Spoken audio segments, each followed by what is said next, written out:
welcome back. I'm with the mighty SKAM. Lovely to see you at SOS this year. How are you? Hey, we're doing great. Great to see you. We're Very hot. sweaty. Yeah, we're very hot. sweaty. We've just had played. an amazing sets. This room It's is pretty incredibly warm warm. in there. Yeah, it's even warmer in here than it is I almost in the other died. room. True story.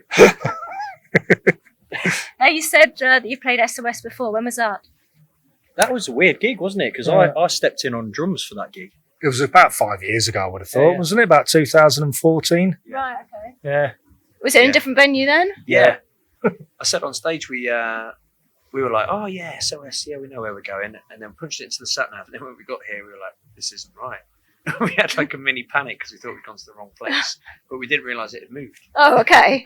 That's kind of important. Yeah, So well, a bit that's of one, information you could have done with. The last one also goes down in our history as the worst gig we ever had for getting here late. Okay. We had 5 minutes to set up and play. We were so late. Why were you late? We turned up 5 minutes before we got on. Why were we late? Traffic. Traffic, Really bad yeah. traffic, yeah. That can happen. Yeah. But that was painful. But we got through it in the end, didn't we? Yeah. So you come away from Leicester. What's the music scene like in Leicester? It's rubbish. We have a few venues. It's a university city, but it's not very like traditional university anymore. We have a lot of overseas students that are not really into rock. So a lot of the venues are closed down. The university has an O2. Yeah. That's not too bad. Musicians, decent venue. The shed's been bought out, hasn't it? It's But a shame, really, because Leicester used to be Yeah, it used to awesome. be good. And when we were growing up, there were some legendary acts that would come through, and we had the Princess Charlotte, which was kind of like a place to play. I remember we got our first gig there, and we were a bit taken back, all the names that were written on the wall, and, Muse played there, and like, all these massive bands that had come through. And then, but yeah, with the times comes development, and they've knocked them all down. And yeah, exactly. It does happen. Yeah. So when are you going to be back in Manchester? You mentioned on stage Yeah, you're coming back. we're hoping to. We've got a new album coming out. Yeah. I say coming out. When's it due to come Loosely out? coming. Is it recorded yet? It's not finished, Okay. but we're about halfway there. Right.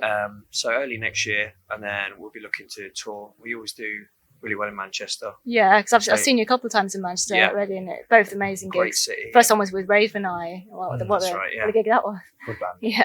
Yeah. Another three-piece band. I love a three-piece. Definitely. A lot of power trios. Yeah, Really, yeah. amazing. I at the moment. must admit, I have a soft spot for a three-piece. That's just as well, isn't it? Yeah. What's it like being brothers in a band? Do you argue? Absolutely hate him. He's an idiot. No, it's good. Well, Steve is the boss, really, because he's obviously he's been in the band longer than me, Yeah. and he's my big brother.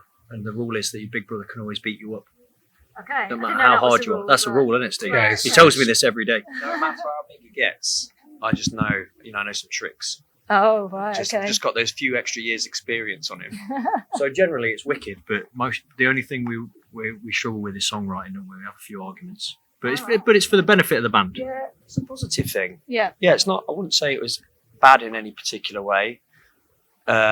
We push each other quite well. That's good. I bet it was a noisy house to grow up in, wasn't it? Oh, damn Yeah. straight. Yeah, it was.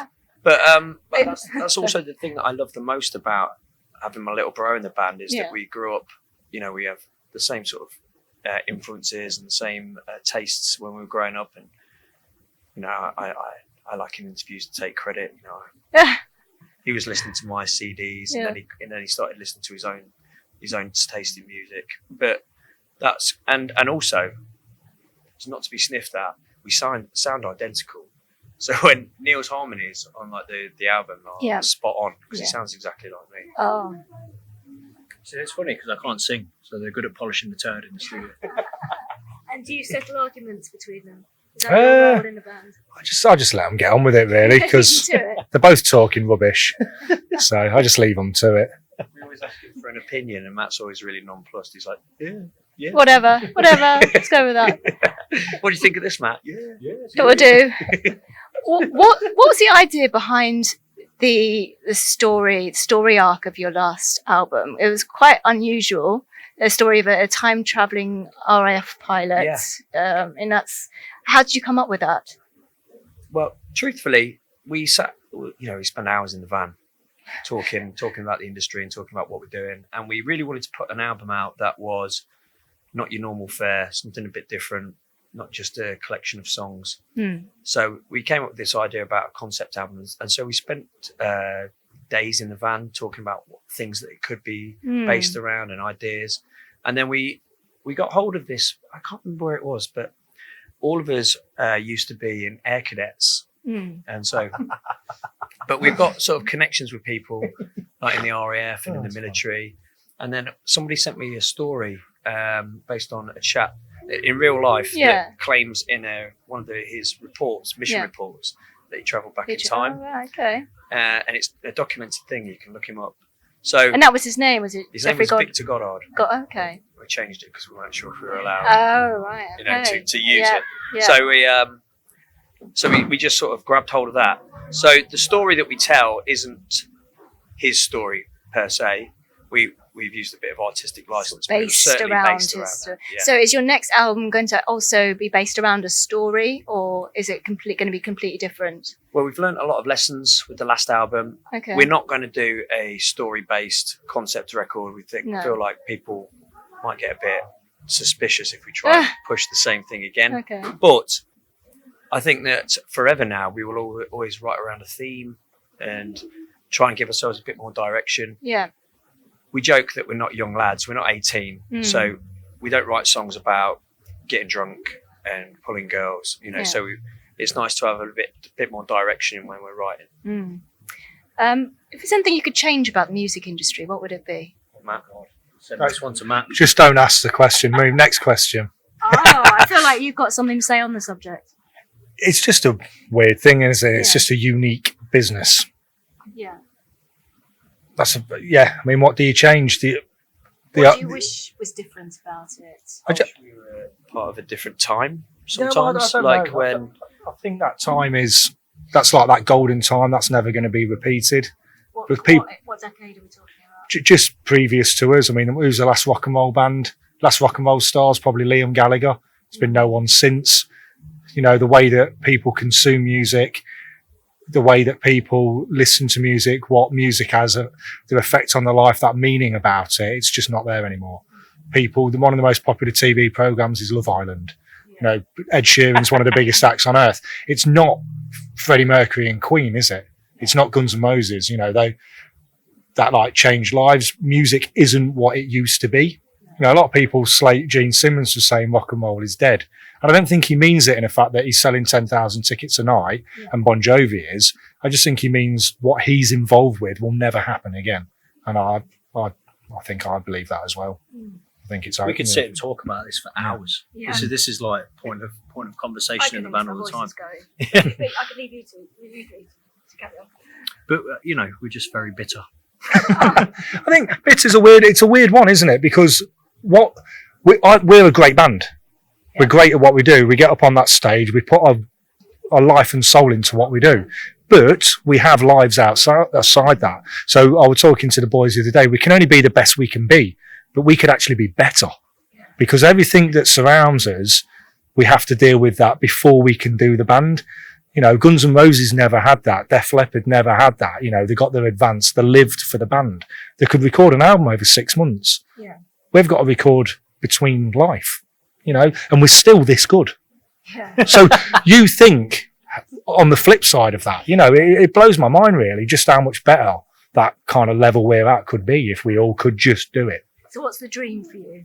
The dream for me would be to be able to have an advance to live and then to be able to make music full time and be able to go into a studio and say, today I'm going to try this bass and that didn't work. So that's fine.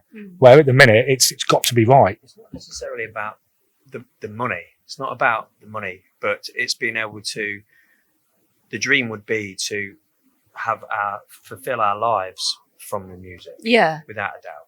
Yeah. You know, and we're not talking about millions, you know, that old sort of view of it. But if we could sustain the lives that we've got from the band, that would be amazing. That would be a dream come true. Now, SKAM nearly always comes up in any discussion about new wave of classic rock. Which are your favourite new wave of classic rock bands at the moment? I really like Florence Black. I think they're probably my favourite. I just like the heaviness of that band. I'm into the slightly heavier stuff, so they've got some powerful riffs. But 3-piece, powerful riffs. So they're probably my favourite at the minute, I would say. I like Raven Eye if they can. I mean, that's still, again, another 3-piece. I know we toured with those guys, but they're just There's a theme, a sequence. yeah. Yeah, they're just talented musicians, aren't they, as well? And it's something a bit different. Again, you know, there's a lot of that 5-piece long hair. It's 1980s kind of thing, and I just like something with a bit more of a bend. You know, we're going to try something slightly different. Part of that scene cannot deny how pleased we are for Massive Wagons. How much they've been picked up. We've been playing gigs with those boys for a long time. We have a lot of admiration from them. We're friends, and I think they're doing amazing things. And they're kind of like flying the flag for this particular group. Absolutely, yeah. One last question, Steve. Do you straighten your hair, or is it just naturally perfect? I do straighten my hair. Do you? I did wonder. That's a good question. It always looks so smooth and shiny. If I don't straighten it, it goes like this. Like I have spaniel's ears. Right. So I have to not hours of it like this, but just those two side bits. Like that's it. And what products do you use on it? I don't use any products. Not to protect it from the heat. My secret. My secret, I tell everybody. I often ask about this sort of thing. Secret, I tell everybody. You didn't think it was going to be serious, did you? Sorry. People say to me, "Oh, Steve, you know, your hair's looks so clean." I'm like, I use Johnson's. Yeah, it's a bit messed up Johnson's now, baby shampoo. Right. Okay. And that's it. That's it. No conditioner. No. All these years I've been spending money on Rock and conditioners. roll. So, Johnson's baby shampoo. Yeah. Anyway, you had an amazing set. You must be tired. I'm sure you want to get back to the bar and relax. So I just want to thank you very much for chatting to me. I hope you had have a great rest of the evening and go and watch Massive out there. Hope you enjoyed the chat. Please give it a thumbs up and subscribe. Till next time. This is rock and roll! This is rock and roll!